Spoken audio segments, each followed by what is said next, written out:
Mantra apa yang kamu baca tadi sehingga bisa menarik saya untuk masuk lagi ke sini? Mantra apa? Saya nggak baca mantra, saya baca Al-Quran. Wah, what Quran gitu, maaf ya. Apa Al-Quran itu apa? Saya bacain lagi. Alif lam mim dzalikal kitabul la raiba fi. Panas itu. Shut up, good enough, shut up. Ini sebenarnya apa sih, sihir apa nih? Nah, barulah ketemu. Oh ya, ternyata yang saya tangani kemarin adalah salah satu jenis sihir yang namanya voodoo. Dan memang pada waktu itu James rugi banyak, Bang. Rumah makannya yang baru buka awal rame, ketika boneka itu datang, sihir itu aktif, akhirnya ngantongin duit 200 juta sehari itu bisa, Mas, katanya. Tapi sekarang nih dapat duit 1 juta aja susah. Maaf ya, salah satu penyihir yang hebat itu ada di Turki sekarang, dan mereka punya pasukan jin yang kuat-kuat juga.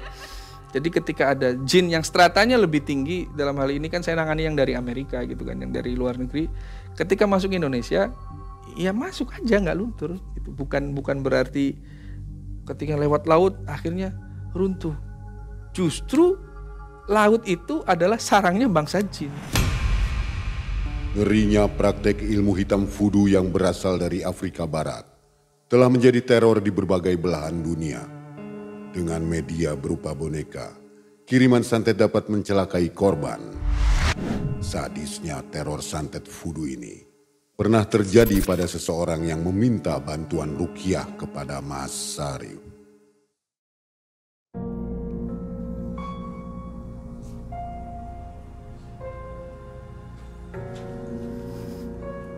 Mas Sarip, apa kabar? Alhamdulillah, sehat Mang Ei. Alhamdulillah. Mang Ei apa kabar? Sehat juga, alhamdulillah. Alhamdulillah. Assalamualaikum warahmatullahi wabarakatuh. Waalaikumsalam warahmatullahi wabarakatuh. Nah, Sobat Malam Mencekam, apa kabar? Hari ini Mang Ei dan tim kembali hadir. Mudah-mudahan sobat semua selalu dalam keadaan sehat walafiat ya. Amin. Dan dilimpahkan rezeki oleh Allah Subhanahu wa taala. Sobat, ada Mas Sarip di depan kita. Sudah tidak asing wajahnya ya. Siap Mang Ei. Nah, hari ini Mas Sarip akan berkisah kepada kita tentunya pengalaman ketika Mas Sarip mengobati seseorang ya. Ya. Biasanya Mas Sarip ini nggak sengaja ngobatin orang gitu ya. Jadi sebenarnya itu nggak sengaja sih Mang jatuhnya. Tuh kan, nggak sengaja ya, Spontan bener aja ya. gitu. Nggak direncanain. Ini santet dari beda negara kan? Luar negeri ini. Internasional santet ini. Negara mana sama negara mana nih? Amerika sama Indonesia. Waduh, skornya kuat mana nih? Skornya kuat Amerika sebenarnya. Cuman berhubung kita agamanya lebih kuat, kita yang menang insya Allah. Amin, amin. Nah, sobat jangan kemana-mana. Pasti menarik kisah dari Mas Sarip ini. Malam Mencekam, semakin malam semakin mencekam. Mas Sarip. Menyambut ulang tahun keempat Malam Mencekam, saatnya kami berbagi bahagia.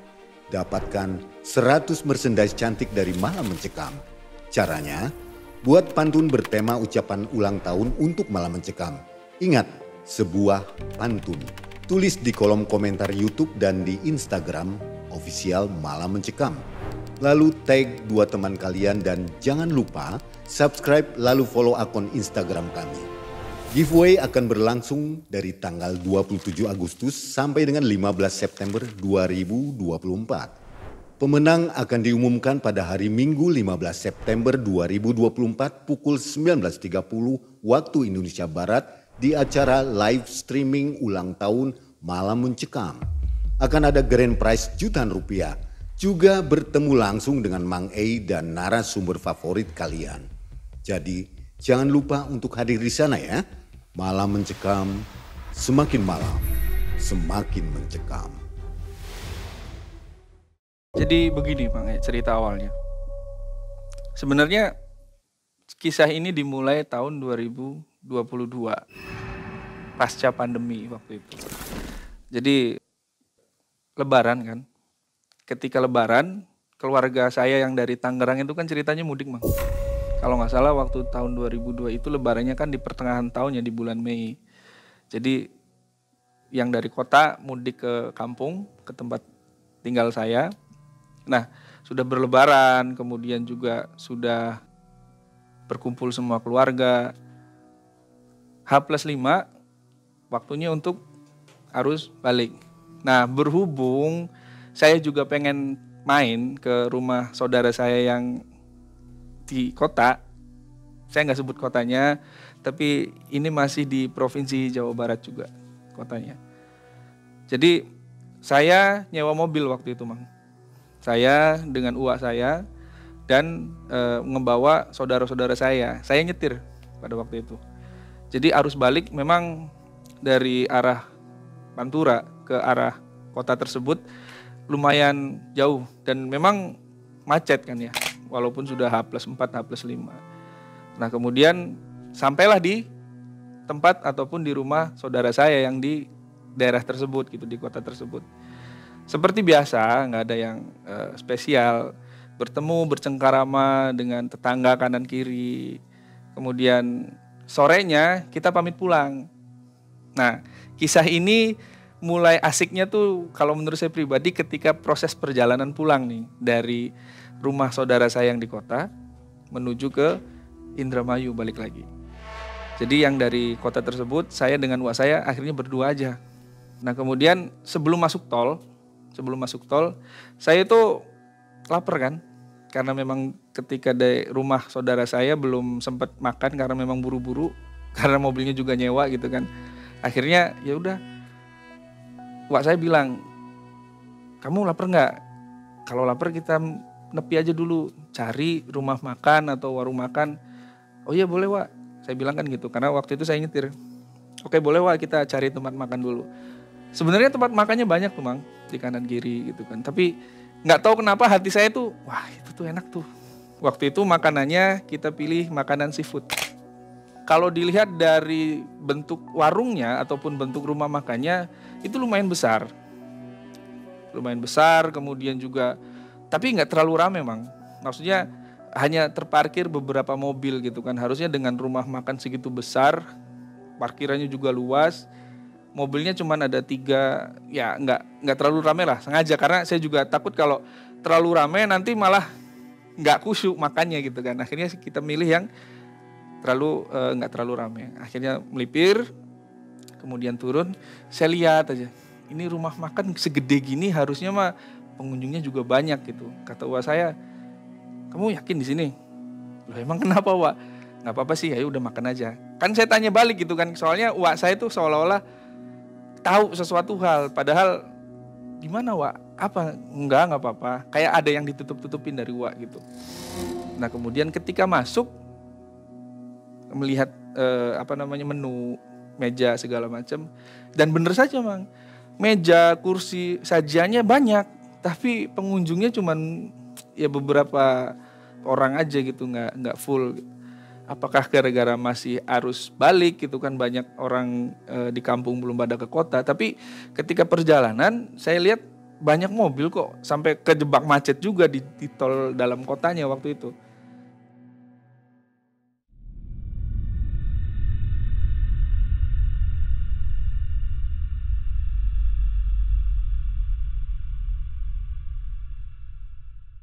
Nah akhirnya saya pesen tuh beberapa menu makanan. Saya pesan, wak saya juga pesan, sebelum makanan itu datang kita dikasih minum dulu, ngobrol dulu kanan kiri. Nah mulai anehnya itu ketika makanan kita belum datang nih Mang, ada salah satu pengunjung datang bawa anak kecil tuh. Nah mereka bawa mobil, turun suami istri dengan anak kecil, yang satu lumayan besar laki-laki, nah yang kecil nih perempuan. Ya mungkin sekitar umur 5-6 tahunan kali ya. Belum masuk malah waktu itu. Baru depan kan ada keset tulisan welcome. Itu nangis dia. Nangis terus, papa nggak mau ke sini. Dede takut bilangnya gitu. Nangis tantrum gitu anak kecil Mang. Kan dari pintu masuk sampai tempat saya duduk dengan uak saya mau makan itu kan ngelihat rame di depan itu. Sampai ada satpamnya ditenangin, tenang deh nggak apa-apa, kita masuk aja.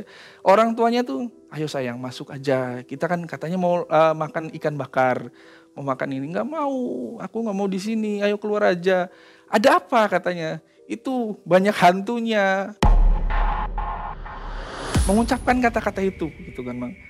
Nah, saya sama uak saya ngeliat, Wah itu kenapa? Biarin anak kecil, mungkin dia kecapean ataupun ya dipaksa makan sama orang tuanya padahal dia nggak mau. Wah saya berpikir positif aja gitu kan Mang. Tapi sebenarnya saya asumsi saya juga kayaknya Uat nih tahu nih ada apa-apa gitu kan. Akhirnya sudah, keluarga itu akhirnya nggak jadi masuk juga. Karena memang si anak yang tadi, anak kecil tadi beneran nggak mau masuk itu. Takut banget kayak seolah-olah masuk, maaf ya kayak masuk rumah hantu di wahana gitu kan, wahana hantu seram. Saking takutnya nggak mau, tantrum itu nangis. Kenapa sih dek? Gitu. Nggak mau, tantrum nangis. Nah kemudian makanan kita datang, disediain sama waiters. Kasih makan, terus saya ke wastafel, ke belakang kan, mau cuci tangan. Nah ketika cuci tangan, yang kerasa anehnya itu kan jadi ruangan untuk makan sama ruangan untuk cuci tangan tuh kayak ada sekat kecil.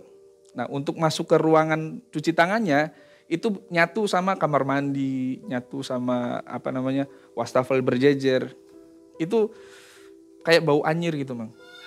Kayak bau danur, bau darah gitu kan. Tapi waktu itu saya juga mikirnya mungkin ini bau jeruan ikan yang dibuang kali gitu kan. Saya nggak berpikir yang aneh-aneh karena waktu itu memang perut saya lapar gitu kan, pengen makan, cuci aja. Tapi dalam hati saya sering makan seafood tapi nggak sebau ini gitu restorannya, maksudnya nggak seamis ini baunya. Ya udahlah, saya cuci tangan gitu kan. Selesai, kemudian saya kembali ke meja. Nah, uak saya tuh senyum-senyum. Kamu ngeliat apa katanya? Enggak, saya nggak lihat apa-apa. Yakin? Uak saya tuh masih nanya, yakin? Beneran nggak lihat apa-apa? Beneran saya nggak tahu apa-apa. Oh ya udah. Saya tanya balik, memang uak ngerasain apa di sini? Enggak, biasa aja. Jadi uak saya juga masih nutup-nutupin tuh Mang. Uak saya masih nutup-nutupin. Ya udah makan aja makan. Ketika baru makan, bismillah makan. Baru 2 suapan. Itu ada waiters yang mau bawa makanan sama bawa air, pecah, jatuh, nampannya jatuh, teriak-teriak, kesurupan.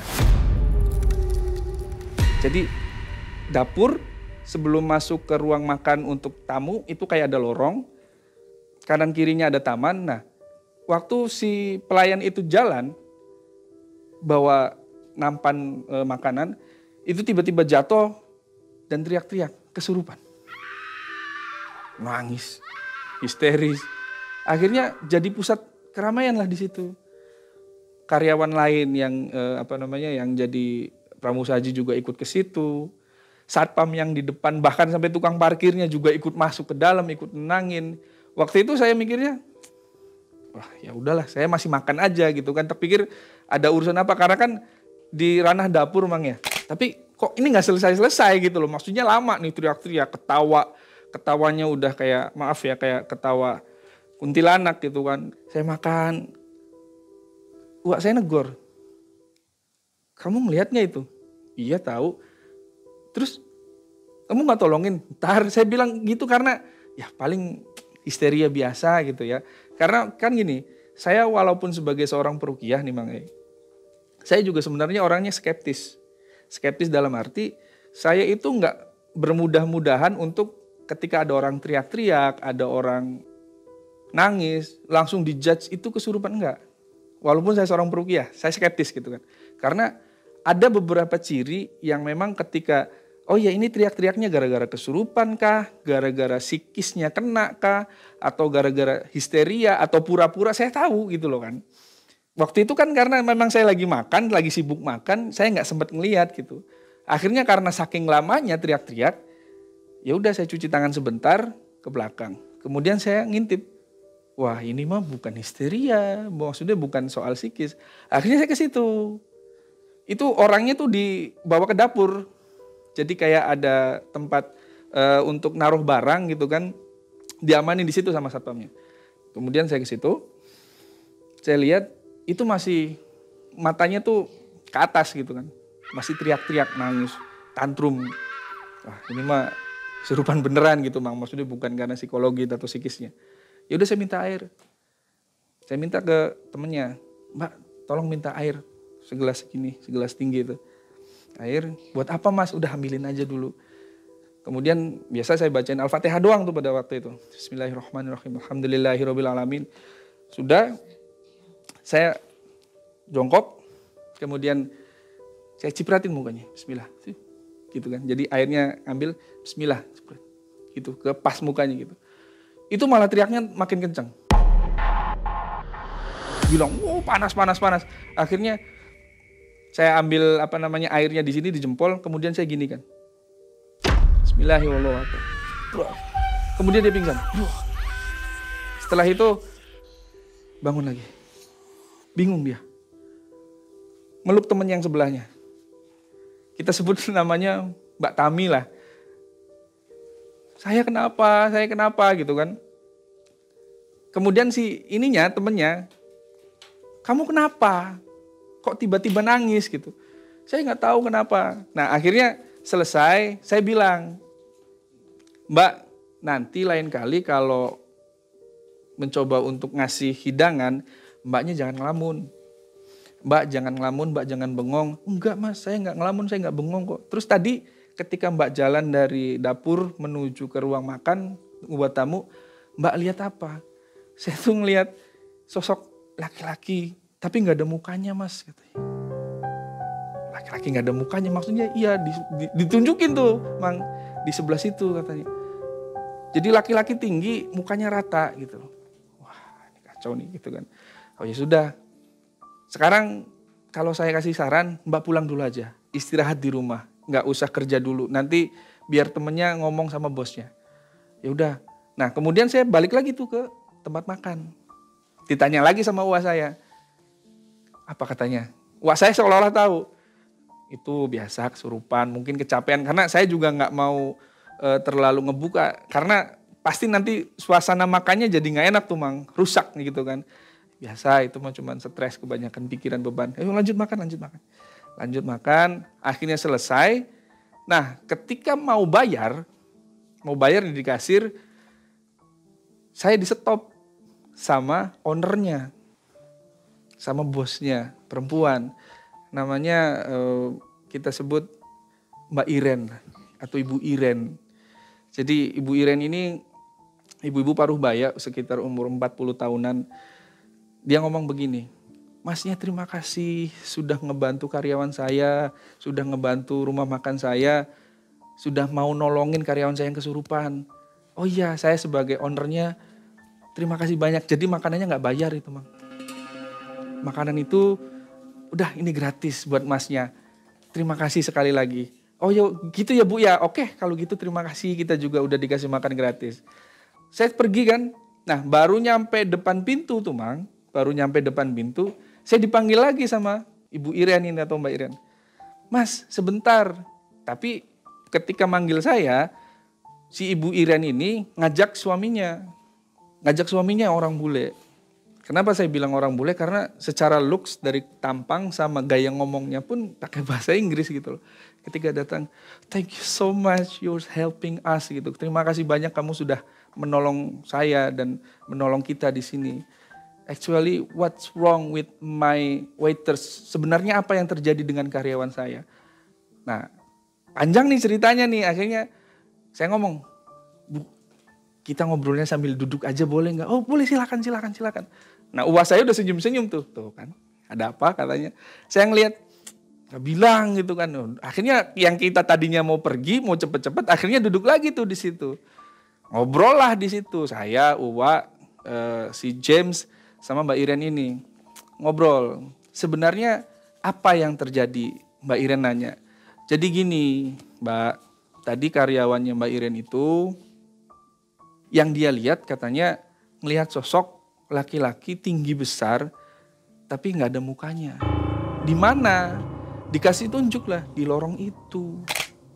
What's wrong with that? Gitu. Ada apa di situ? Ada yang salah nggak gitu? Kemudian dijelaskan sama si Mbak Iren ini. She is like ghost gitu. Dia lihat hantu. Si James juga ghost, hantu. Karena memang orang sana gitu kan ya, orang bukan orang Indonesia. Dia skeptis tuh awalnya nggak percaya. Are you joking? Apa kamu bercanda? This is not ghost. Di sini nggak ada hantu. Ngobrol lama. Akhirnya saya jelasin sama Mbak Iren. Mbak, kalau boleh, itu karyawan Mbak yang tadi yang kesurupan, mending dikasih istirahat aja 2 hari. Saya bilang gitu. Kenapa Mas? Ya takutnya fisiknya masih kena gitu kan. Maksudnya belum fix, belum pulih banget. Oke, saya turutin. Tapi gini Mas, kalau boleh tahu namanya siapa? Padahal kita ngobrol panjang tapi belum kenalan. Nama saya Syarif, saya dari Indramayu dan ini uas saya. Begini gini nganter selesai. Oh iya Mas Syarif, kalau boleh minta tolong satu lagi. Saya mau ngajak Mas Syarif ke rumah. Ke rumah? Iya. Ada apa dengan rumah Mbak Iren waktu itu?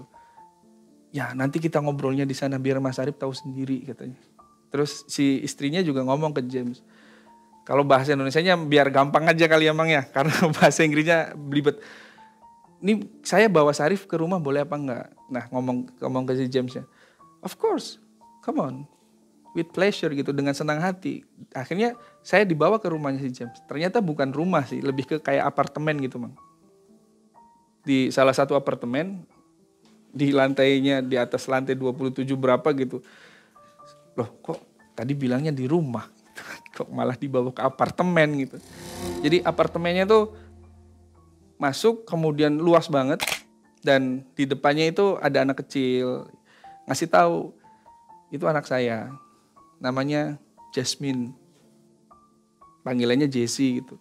Nah ketika masuk, ya ngobrol sama Jessie salaman. Ya bule si anaknya.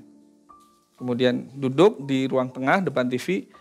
Sebenarnya apa nih Mbak Iren sampai bela-belain saya yang tadinya niatnya cuma mau makan doang sampai dibawa ke apartemennya Mbak Iren. Akhirnya ceritalah dia. Jadi sebenarnya begini Mas. Kenapa saya, suami dan anak saya tinggalnya di apartemen sekarang? Ceritanya panjang. Kenapa saya bilang kan kayak gitu. Sebenarnya saya punya rumah di salah satu perumahan klaster di kota ini gitu kan. Nah, terus kenapa nggak ditempatin? Terjadi banyak gangguan yang nggak masuk akal katanya. Loh, kenapa memangnya? Jadi di rumah itu, di rumah yang asli yang tadinya ditempatin sama si James sama Mbak Iren, katanya setiap malam itu pintu banyak kayak digedor-gedor terus. Kemudian juga intinya kayak diteror gitu Mang. Banyak barang-barang yang hilang, banyak coretan-coretan teror gitu kan. Terus banyak bercak darah. Itu sejak kapan saya tanya sama Mbak Iren? Sekitar 1 sampai 2 tahun yang lalu ketika pandemi baru mulai. Itu yakin Mbak Iren teror itu berlangsung kayak ada yang suara ngetok. Mungkin orang iseng kali. Nggak mungkin Mas, saya pasang CCTV katanya di depan. Dan perumahan itu satu pintu gitu loh, satu arah. Jadi ketika ada yang isengin rumah saya, harusnya satpam depan pun tahu gitu. Karena nggak ada jalan keluar lagi, karena one way gitu kan. Keluar masuk ya lewat depan satpam itu. Kemudian saya dikasih lihat videonya. Nih Mas, ini waktu tanggal sekian, jam sekian. Pas saya lihat, memang pintunya kayak ada yang ngetok-ngetok sendiri. Pintu di luar gitu. Kan di luar ada CCTV-nya. Kayak pintunya tuh kayak digoyang-goyang gitu Bang. Bruk gitu. Kayak orang, kayak mau nagih hutang keras gitu. Dan itu hampir setiap hari katanya. Kalau jam 1, jam 2, jam 3 malam tuh pasti begitu. Dan itu berlangsung selama 1 tahun lebih. Nah makanya saya sama suami sama anak saya pindah ke apartemen. Ketika di apartemen gimana Mbak? Ternyata masih seperti itu.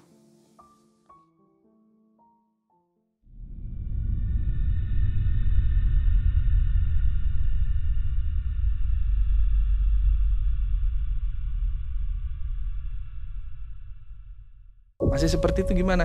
Kalau di rumah pintu sering digedor-gedor, kemudian juga sering ada kayak bunyi pasir di atas di atas genteng gitu kan.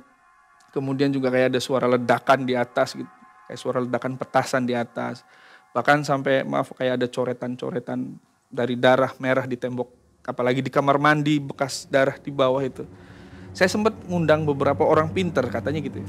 Orang pinter beberapa kali untuk masuk ke rumah, katanya ada yang digerjain gitu. Maksudnya kayak keluarga ini disantet. Tapi ketika saya tanya siapa yang nyantetnya ke orang pinter, orang-orang pinter itu. Orang pinter itu bilang nggak tahu.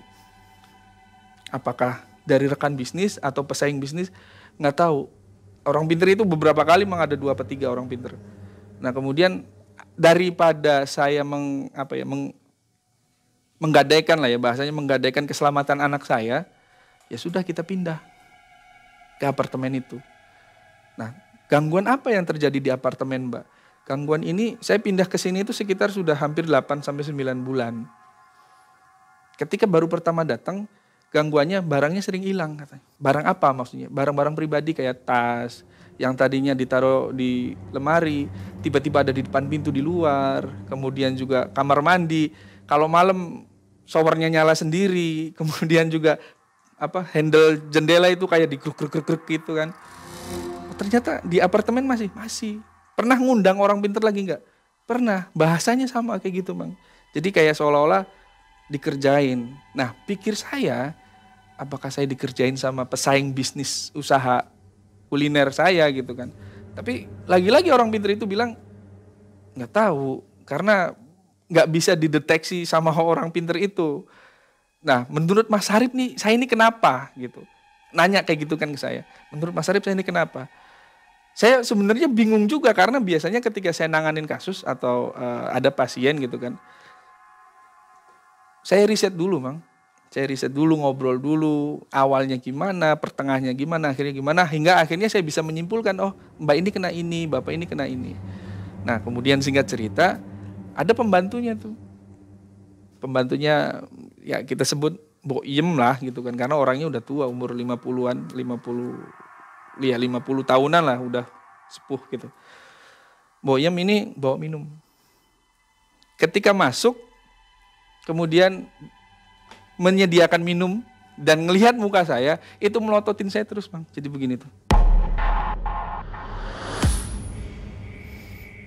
Melototnya orang nggak suka tuh kayak gimana sih? Ketika naruh ngeliatin. Saya pikir, apakah ini, maaf ya, asisten rumah tangannya nggak suka sama saya apa gimana gitu. Tapi Mbak Iren nggak ngeh di situ. Oh ya sudah, saya cuma bilang makasih Bu gitu kan. Sampai dia beranjak pergi pun sempat nengok ke muka saya dan saya ngeliat tatapan matanya itu udah beda gitu loh. Ya sudah, saya pikir mungkin ART-nya nggak suka sama saya gitu atau gimana.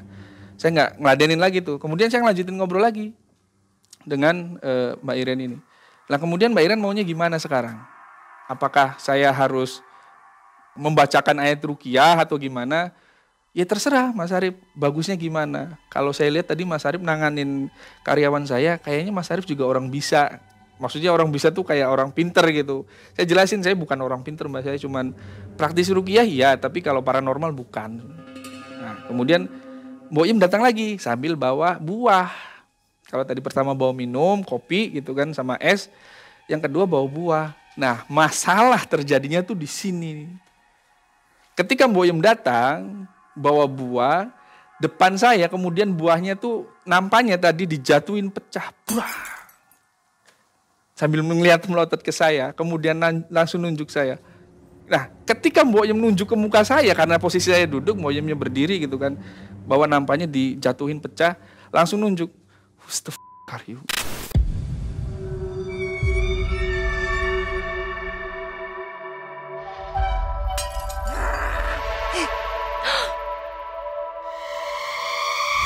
Siapa kamu?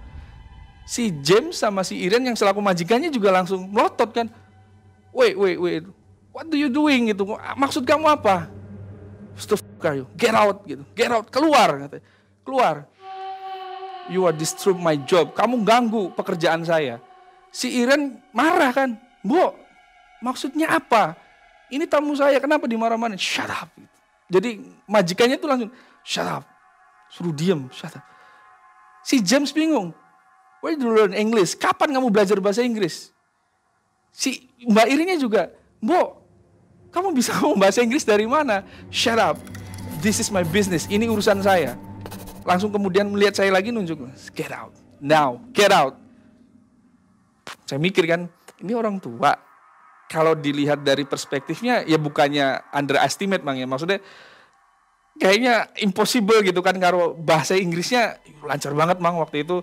Saya ngomong di sini perumpamaannya saja, bahasa-bahasa yang saya tangkap yang sekiranya mudah dimengerti sama viewer. Intinya dia nggak suka nyuruh saya keluar dengan bahasa kasar seperti itu. Tapi bahasa belakangnya panjang. Nah, Kalau dilihat dari aksennya kan bahasa Inggris itu ada dua Mang ya. Ada yang setahu saya, ada English British sama English American. Tapi itu Englishnya English American, bukan English British. Bahasa ala-ala orang Amerika kayak gitu-gitu. Marahnya seperti itu kayak di film-film Amerika. Ketika marah, kemudian nunjuk muka saya begini, posisinya dia berdiri, saya duduk seperti ini. Mbak Irenya juga marah, sayanya juga terdiam aja. Ini maksudnya gimana? Kan jadi canggung ya. Saya tamu tapi saya dimarahin sama pembantu gitu, sama ART. Mbak Irennya marah-marah. Mbak, kalem. Saya tahu kayaknya ini bukan Mbak Iem deh. Ini bukan, karena Mbak Irennya sendiri bingung, speechless gitu. Kamu bisa bahasa Inggris dari mana? Sedangkan kamu sendiri ketika ngomong sama saya pun bahasa Indonesianya agak medok-medok gimana gitu, karena dari Jawa gitu kan, asli Jawa beliau. Mbak Iren nanya, Mas, ada apa ini dengan ART saya? Kasih saya waktu sebentar, Mak. Kasih saya waktu sebentar. Saya pengen coba gali informasi sama asistennya Mbak. Tapi ini nggak apa-apa. Saya minta Mbak Iren amankan anaknya. Amankan gitu. Ketika anaknya dipegang, diamanin, masuk ke kamar, ada James, saya, sama Mbok Iem, sama Uwa. Wah, saya diem melotot aja begini. Kemudian saya ngomong, sebenarnya kamu siapa? Pakai bahasa Inggris, who are you? What do you want to me and us? Apa yang kamu mau dari kita dan kami? Kamu nggak perlu tahu saya. Kamu nggak perlu tahu saya dan kamu nggak perlu tahu apa urusan saya di sini. Yang jelas saya akan menghancurkan keluarga ini dan seluruh isinya. I will destroy this family with all the people. Saya akan menghancurkan semua orang-orang yang ada di keluarga ini. James marah. Wait, who the fuck are you? Lebih keras lagi ternyata si Jamesnya. Kamu tuh siapa sebenarnya? Kemudian dia ketawa. Shut up. I know who you are. Saya tahu kamu tuh siapa, kata si Mbok Iem ini. Padahal posisi kesurupan ini kan. I know who you are. Just shut up. Marah itu kan. Oke, let calm down. Kata saya, santai dulu. Saya kalau ngobrol sama jin yang memang marah-marah kayak gitu, calm down. Kalem. Just relax. I just wanna talk. Saya cuma mau berbicara baik-baik sama kamu gitu kan. Kamu siapa? Mau kamu apa? Nggak ada bahasa lain Mang, cuman bahasa kasar mengumpat gitu kan, bahasa yang nggak pantas dibicarakan. Oh ya sudah kalau gitu, kamu dengarkan, listen to me. Saya baca ayat aja di situ. A'udzubillahi minasyaitonirrajim. Allahu la ilaha illa huwal hayyul qayyum. Baca ayat kursi 3 kali. Pertama nggak reaksi, kedua nggak reaksi, ketiga baru dia mengerang. Mengerang maksudnya dalam arti risih gitu, panas. Akhirnya saya berdiri gitu kan, sambil baca bismillahi wallahu akbar, ininya aja gitu kan, bismillahi wallahu akbar. Mbok Iem lemas, terjatuh.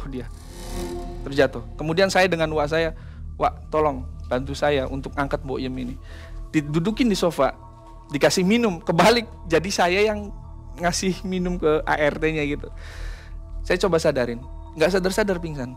Nah kemudian si James ini tanya, apa yang terjadi sebenarnya? Wait, bentar, saya belum selesai. Saya pengen ngorek lagi tentang apa yang barusan terjadi. Kemudian saya ingat beberapa ayat yang pada waktu itu tahun 2002 saya masih mencoba ruqyah versinya Syekh Abdul Rauf bin Halimah gitu kan. Coba saya bukan panggil sih sebenarnya, men-trigger ya dengan ayat ada di surah Al-Baqarah. Mungkin teman-teman yang nonton video ini nanti bisa cek di videonya Syekh Abdul Rauf bin Halimah ketika untuk men-trigger mediumisasi gitu. Aina ma takunu yakti bikumullaha jami'an innallaha ala kulli syai'in qadir. Saya baca itu berkali-kali. Kemudian masuk lagi tuh, selep. Dia mengerang lagi begini lagi. Melek lagi matanya. Kemudian mantra apa yang kamu baca? Dianggapnya yang saya baca itu adalah mantra. Mantra apa yang kamu baca tadi? Sehingga bisa menarik saya untuk masuk lagi ke sini. Mantra apa? Saya nggak baca mantra, saya baca Al-Quran. Wah, what the Quran gitu, maaf ya. Apa Al-Quran itu apa? Saya bacain lagi. Alif lam mim dzalikal kitabul la raiba fi. Panas. Shut up. Good enough. Shut up. Ya udah, ayo terus maunya gimana? Saya stop lagi. Saya mengintimidasi bangsa jin, tapi di sisi lain saya juga tetap menggali informasi Mang di situ. Itu si James melongo. apa ini sebenarnya dah, kalau hatinya bisa bicara kayak di film-film, ini apa gitu, kok malah berantem sama ART gitu kan ujung-ujungnya. Saya baca lagi, dzalikal kitabul la raiba fihi hudal lil muttaqin, jerit lagi, shut up. Kemudian saya diam lagi, who the f*** are you, gantian, who are you gitu, siapa kamu. Akhirnya barulah dia bicara. Setelah mungkin ya berdebatan panjang gitu kan, si Mbak Irenya masih di kamar ngamanin anaknya si Jesse gitu, anak kecil gitu, kasihan. Kemudian saya juga ngepres ini si ART-nya Mbok Yem ini, sebenarnya kamu nih siapa? Akhirnya dia bicara, sebenarnya saya adalah jin. Pada waktu itu dia ngakunya bukan jin, saya roh, bahasanya spirit. Kalau orang-orang sana kan nganggap jin itu spirit. I'm a spirit. They send me for destroying this family. Saya adalah jin spirit yang dikirim untuk menghancurkan keluarga ini. Si James nanya, who would send you? Siapa yang ngirim kamu? Akhirnya nyebutlah nama. Ketika disebut nama itu, perempuan, namanya Leticia, tapi bukan nama asli juga. Mirip-mirip itu ya, Leticia. Nah, ketika si jin itu nyebut nama Leticia, James tambah marah lagi. Leticia, kalau bahasa kitanya, kamu pulang ke Leticia, ucapkan ke dia, bilang ke dia bahwa kamu tidak akan bisa menghancurkan keluarga kami. Si jinnya bilang, can be, itu nggak akan bisa. Saya nggak akan pergi sebelum kamu hancur. Saya nggak akan pergi sebelum keluarga kamu hancur. Ya, kalau begitu saya balikin lagi. Wait, look at me, lihat saya. Kamu mau keluar atau tidak? Nggak bisa. Kalau kamu keluar, saya jamin kamu untuk bisa selamat dari keluarga ini. Saya jamin kamu untuk bisa pergi ke penyihir kamu atau dukun kamu. No. Oke, kalau kayak gitu, saya bacain lagi ayatnya. Bismillahirrahmanirrahim. Sabbihisma rabbikal a'la alladzi khalaqa fasawwa. Terus dipres sampai panjang, debatnya panjang. Akhirnya oke, wait. Just enough. Selesai. Tinggalkan dulu, dengar dulu kata si jinnya itu. Saya akan pergi, tapi saya minta anak itu. Maksudnya si Jesse. Si Jasmine itu diminta. Si James pasti nggak mau dong. Kenapa? Karena anak itu adalah anaknya Leti. Saya disuruh Leti untuk ngambil anak itu. Nggak bisa, marah itu kan. Nah, kemudian singkat cerita, Jesse keluar dari pintu. Rupanya dia ribut-ribut apa nih, nggak selesai. Si Jeffnya bilang, masuk kamar. Kamu jangan sekali-kali keluar. Nah, ketika Jesse keluar dari kamar, Mbok Yem yang tadi ngelihat Jesse itu langsung nyerang ke dia, serat gitu, langsung ngejar. Ditangkaplah sama si James sambil ketawa-ketawa dia. I will kill you. Saya akan membunuh kamu gitu kan.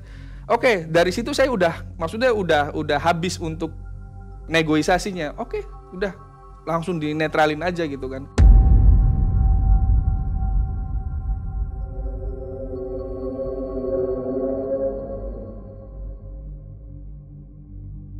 Saya minta air, saya netralin, dudukin.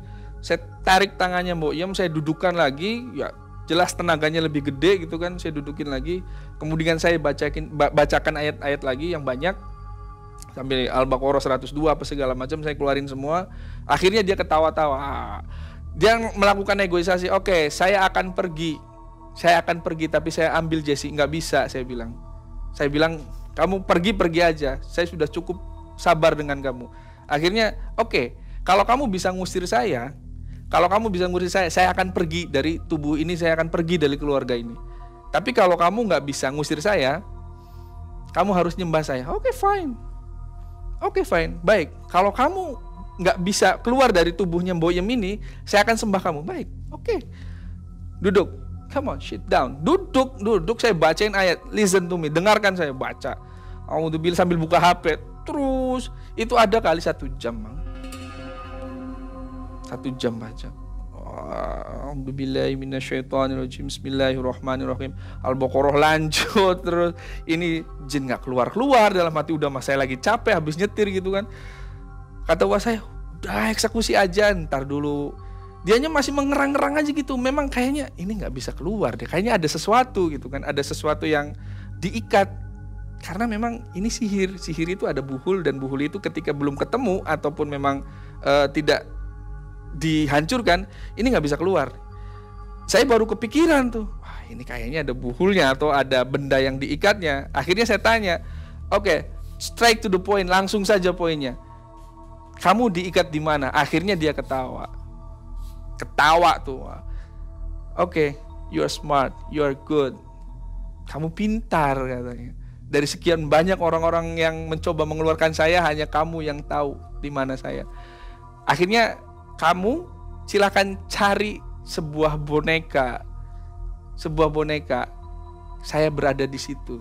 Itu saking mungkin jinnya udah stres kali ya. Maksudnya udah sekian banyak digempur habis-habisan nggak bisa keluar karena memang masih ada ikatan gitu.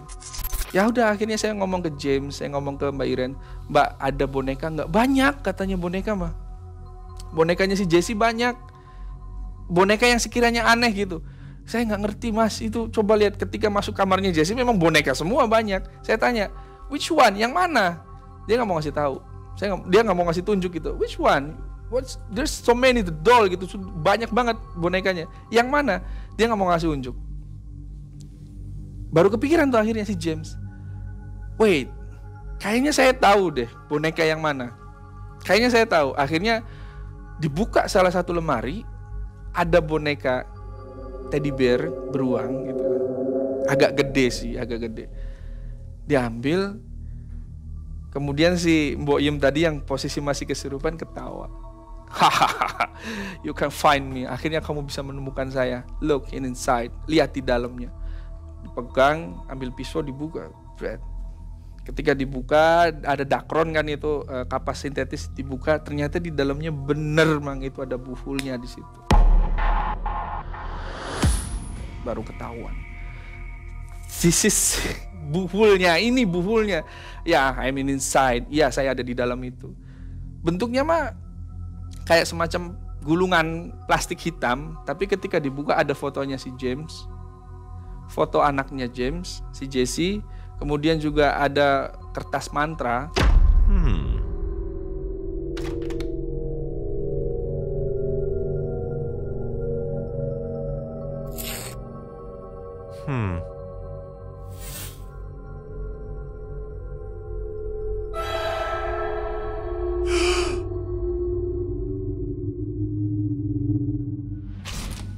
Mantranya bukan bahasa kita, bukan bahasa Sanskerta, tapi ada salah satu buku sihir yang di dunia ini sebenarnya udah terjual bebas.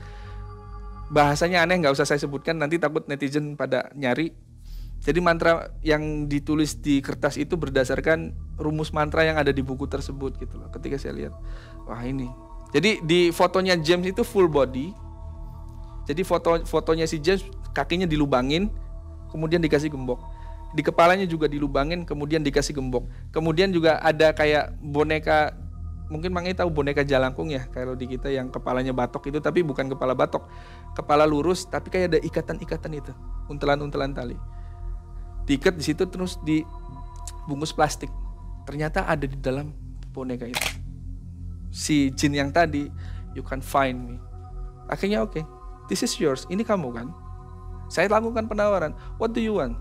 Apa mau kamu sekarang ketika sudah diketemukan nih? Please help me. I wanna out. Saya mau keluar. I have family too. Saya juga punya keluarga. Saya juga pengen hidup bebas, pengen tenang. Oke, you just go out. Kamu tinggal keluar, nggak bisa. Nggak bisa. Cause I have the promise. Saya punya perjanjian dengan siapa? The Witcher, dengan penyihir. Witcher itu penyihir. Oke, saya bantu kamu. Saya hancurin buhulnya. Sobek-sobek dulu ya, disobek-sobek, baca bismillah, kemudian taruh di mangkok, dibakarlah buhul itu.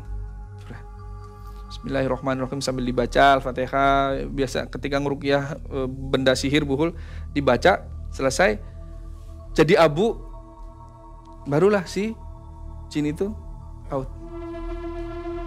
Yang bikin saya nyesel adalah kenapa belum disahadatin itu jin, tapi ya karena ngelihat situasi Mbok Yemnya juga sudah lelah, sudah capek gitu kan.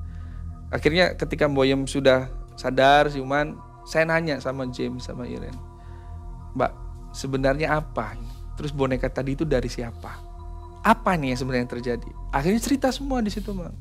Si James cerita, sebenarnya boneka tadi itu adalah dikasih oleh mantan istrinya si James. Mantan istrinya James yang ada di Amerika.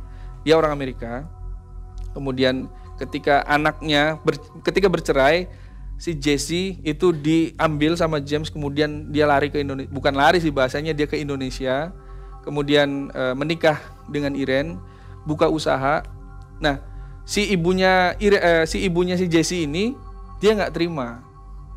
Dia mau si Jesse itu ikut saya. Dia cuman minta anaknya aja, cuman Jesse-nya nggak mau karena memang dari kecil ibunya Jesse ini yang orang Amerika ini kasar gitu ke anak. Makanya si Jesse lebih suka dengan bapaknya. Cerita seperti itu. Akhirnya ternyata boneka itu dikirim dari Amerika untuk anaknya. Awalnya saya nggak curiga, kata si James. Awalnya saya nggak curiga, makanya boneka itu saya taruh aja di lemari. Dan itu nggak pernah dimainin sama anak saya katanya. Walaupun boneka itu ada, Jesse tetap minta untuk beli boneka-boneka lain. Jadi boneka itu ada di lemari. Oh gitu. Akhirnya kan saya berasumsi, jangan-jangan Mbak Iren selama ini ketika teror yang terjadi adalah dari boneka tersebut. Boneka yang memang di dalamnya sengaja ditanemin benda sihir gitu, buhul ya, buhul-buhul itu. Kayaknya seperti itu deh Mas. Soalnya semenjak boneka itu datang, rumah tangga saya jadi panas. Maksudnya sering berantem. Si James juga kakinya sakit-sakitan, kepalanya juga suka sakit-sakitan. Kemudian usahanya juga jadi ngedown gitu, ngedrop. Kemudian rumah itu yang yang tadinya adem, nggak ada apa-apa. Semenjak kedatangan boneka itu akhirnya jadi ada teror yang ketok-ketok pintu. Ketika ngobrol seperti itu, Jesse bilang, "Mama, lihat." Nunjuk ke salah satu sudut di sebelah pintu itu. Ketika Jesse bilang begitu, "Mama, look." Dia langsung teriak, Man. Teriak anak kecil yang ketakutan seperti ngeliat setan seperti apa. Wah, teriak gitu kan. Saya kaget. Apa? Kamu ngeliat apa? Saya ngeliat sosok perempuan. Mulutnya sobek nyampe sini. Sambil melotot ngeliat saya. Kata Jesse-nya, "Saya takut. Ada perempuan yang, maaf ya, mulutnya sobek nyampe sini." Kayak nggak, kalau kuntilanak kan ya biasa gitu, paling terbang gitu. Ini mah nggak, mukanya jelas tapi sobek sampai sini, senyumnya sampai ke telinga. Dan seolah ngajak saya mau untuk pergi, kata Jesse-nya. Nggak mau, masuk kamar lagi. Ketika itu saya kejar kan si Jesse masuk ke kamar. Saya tenangin, keep calm down gitu kan, tenang, ada apa? Nggak mau, dia teriak-teriak, nggak mau gitu kan. Akhirnya sudah, kalau seperti itu saran saya mulai dari sekarang, silahkan James sama Mbak Iren ngungsi dulu kemana kayak gitu 1 apa 2 hari. Terus mau ngapain? Saya mau ngerukyah semua rumah ini gitu kan. Saya mau ngerukyah semua rumah ini supaya sisa sihir yang dikirimkan sama mantan istrinya James itu sudah habis. Akhirnya nurut teman. Pada waktu itu juga oke, aku akan pergi. I will go to hotel. Jadi sebelah apartemennya, sebelahnya lagi ada hotelnya. Dia lari ke hotel itu. Jadi saya dikasih kunci akses untuk ke apartemennya. Dan memang ketika dimasuk di apartemennya itu bahasa hawanya itu kayak bahasa Jawa mah wingit gitu ya. Agak ya wingit aja, agak nggak enak kayak gitu kan. Nah, akhirnya saya bikin air ruqyah yang banyak. Saya setelin murotal itu. Makanya buat teman-teman viewer atau teman-teman subscriber yang rumahnya ada gangguan yang aneh-aneh atau apa, bikin air ruqyah yang banyak, kemudian dipel lantainya sama disetelin murotal Al-Baqarah full itu. Saya lakukan itu. Akhirnya saya nginep lagi semalam di apartemennya orang kaya itu si James. Pagi dikasih makan apa segala macam, dikasih kebutuhannya juga. Terus sambil searching gitu kan. Ini sebenarnya apa sih, sihir apa nih? Nah, barulah ketemu. Oh ya, ternyata yang saya tangani kemarin adalah salah satu jenis sihir yang namanya voodoo. Voodoo itu sebenarnya salah satu keyakinan sih dari Afrika. Cuman ketika saya googling, apa nih yang saya tanganin kemarin gitu. Sampai ada jin yang lintas negara datang ke Indonesia, ya jinnya juga bahasa Inggris. Kok bisa ya? Oh, ternyata ini salah satu jenis sihir yang kriteria seperti itu adalah namanya sihir voodoo. Memang sihir voodoo itu bisa untuk menghancurkan usaha, bisa untuk menghancurkan rumah tangga, bisa untuk nyantet juga kalau kata orang Jawa. Dan memang pada waktu itu James rugi banyak, Bang.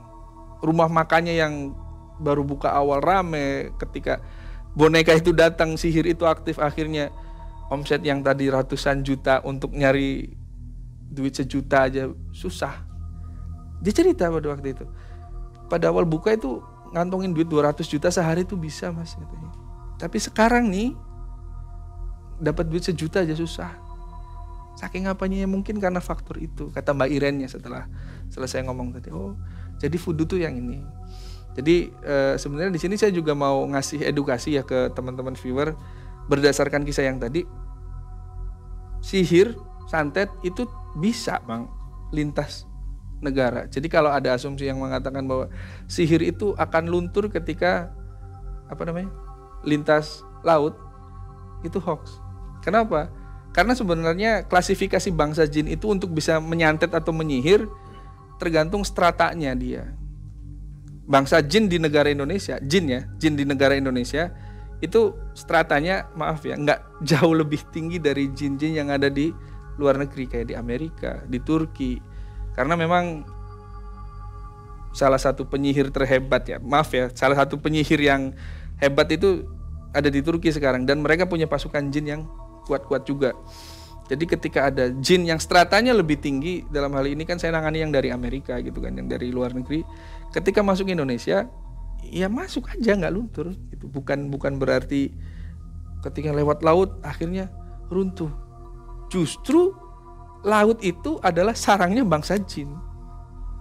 Laut itu adalah rumahnya bangsa jin. Kenapa saya katakan demikian? Karena dulu zaman Rasulullah itu ada salah satu anak indigo pada zaman Rasulullah. Diadukan sama Rasulullah. Ya Rasulullah, ini adalah anak yang bisa meramal masa depan. Kemudian anak itu dites sama Rasul. Ketika dipegang, apa yang kamu lihat? Apa yang kamu lihat? Kemudian anak itu mengatakan bahwa saya melihat singgasana yang dikelilingi ular dan di atas laut. Nah, kemudian Rasulullah bilang, sesungguhnya yang kamu lihat itu adalah singgasana dari iblis laknatullah. Dia meletakkan singgasananya di atas air, itu ingin menyamai arsy-Nya Allah. Karena arsy-Nya Allah itu di atas air. Ini ada di hadis Rasulullah, nanti teman-teman bisa cek di hadisnya, insya Allah sahih. Jadi bohong itu nggak berdasar kalau ada yang mengatakan sihir yang lewat laut atau santet yang lewat laut itu luntur. Justru semakin kuat energinya selagi alamatnya jelas. Dalam hal ini kan si James fotonya ada, barang-barang bekas yang dipakainya juga ada, jadi cerep kena gitu. Jadi kalau dari Indonesia kirim ke Amerika mungkin lebih berat ya?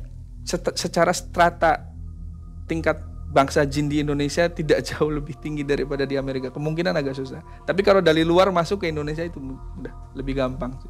Jadi bukan teknologi aja ya? Bukan. Ini pun tetap kita di bawah ya? Ya, secara kalau bahasa kitanya jin di Indonesia itu feodal. Jin di Indonesia itu, maaf ya, ini bahasa saya aja. Jin di Indonesia itu lebih sopan daripada jin yang ada di luar negeri. Lebih sopan aja. Yang di luar itu lebih kasar lagi. Bahasanya kasar banget, Bang. Jin-jin di luaran sana mungkin sama mengikuti tren di sana ya. Bebas, pluralisme gitu kan. Ya jin di sana juga ngelihat, oh ya manusia hidupnya begini. Akhirnya menyesuaikan. Ngomong juga seenaknya. Berpakaian atau berpenampilan juga seenaknya. Tapi kalau di Indonesia ya seperti yang kita lihat, pocong gondoruo, nggak ada tuh ngomong yang aneh-aneh, palingnya nakut-nakutin dari suara-suara dulu. Sopan kok, jin Indonesia sopan setannya. Jadi gitu, makanya keluarganya beres, insya Allah aman.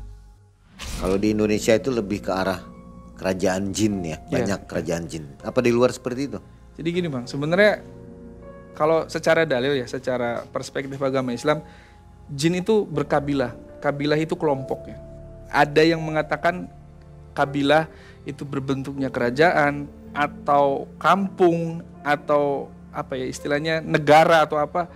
Tapi jin itu hidupnya berkelompok, bersosial, mereka berkumpul. Jadi strata 1 dengan jin strata 1. Tapi ketika ada jin yang strata 1 dengan jin strata 2, biasanya mereka nggak mau gitu. Nggak mau ya? Nggak mau, pasti crash ketiga. Beda mereka kasta crash. ya. Pun di luar negeri, Bang, sebenarnya kayak gitu. Karena secara dalil memang jinnya berkelompok, Jin itu berkelompok, hidupnya berkelompok, jadi nggak ada satu-satu. Jadi nggak mau dia level 1 dengan level 10 nggak mau ya? Iya, gampangannya gitu lah, gampangannya gitu. Jadi kalau secara strata ya, secara kekuatan power, Jin juga milih-milih. Kalau hidup dengan level yang di bawah dia, biasanya yang di bawahnya itu akan jadi pelayannya sih, akan jadi kacungnya jinnya. Kasta gitu. begitu ya? Ya betul, secara kasta. Jadi gini Mang, bangsa jin itu menduplikasi apa yang dilakukan oleh manusia pada waktu itu. Kita tahu sendiri lah, Budaya. Indonesia zaman dulu kan ada kerajaan ini, kerajaan ini pun diadopsi oleh bangsa jin. Seolah-olah kehidupan mereka sebenarnya nggak jauh beda dengan kita. Gaya hidup mereka juga nggak jauh beda dengan kita. Jadi ketika ada jin yang ngaku saya dari kerajaan ini, ya memang karena dulunya Indonesia begitu.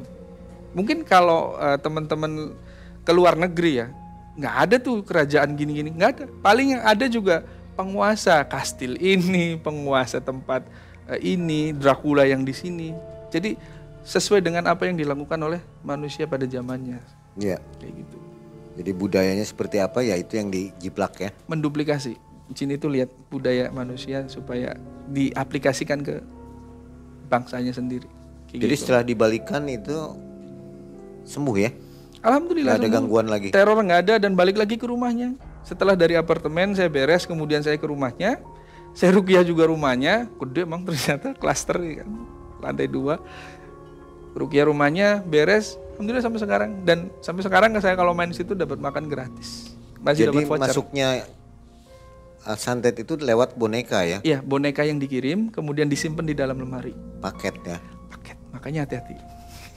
Oke. Barangkali nonton nanti ya dia? Iya, boleh nanti. Malam Tapi saya udah izin kok, udah diceritain. Boleh di-share? Boleh di-share dengan senang hati katanya.